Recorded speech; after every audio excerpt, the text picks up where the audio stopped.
তুমি আমার একই সর্বনাশ করলে রাজা। নিজেকে আমি মুখ দেখাবো কি করে? কে আমার লঙ্কা হবে? আমাকে টিয়া বলে কে ডাকবে?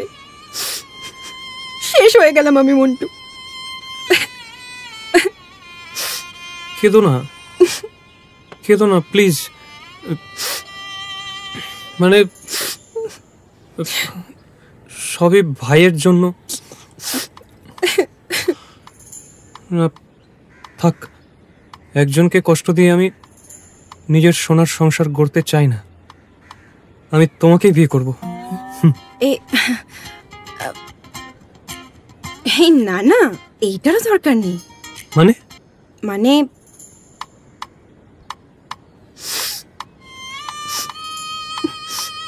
মানে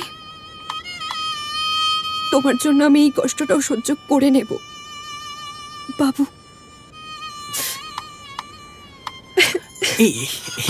কেঁদো না, কেঁদো না, আমি তো আছি, সব ঠিক হয়ে যাবে, কেঁদো না। আমার কি হবে? পরের মেয়েটাই তো তোর, পরেরটাই তোর। যদি না পাই? আমার বোন আছে তো, ঝিলিক, ওরও বিয়ের কথা চলছে। ঝিলিক? হ্যাঁ, একদম তোমার মনের মতো, ঠিক যেমন তুমি চাও।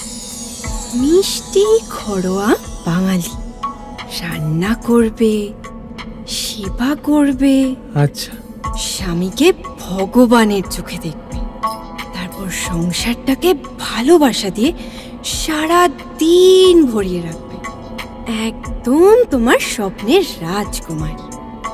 না না না, ঝিলিক তো অনেকটা বাচ্চা, আর সূর্যর সামনে তো টাক মানাবে না। ঝিলিক কিন্তু ঋত্বিকের ফ্যান।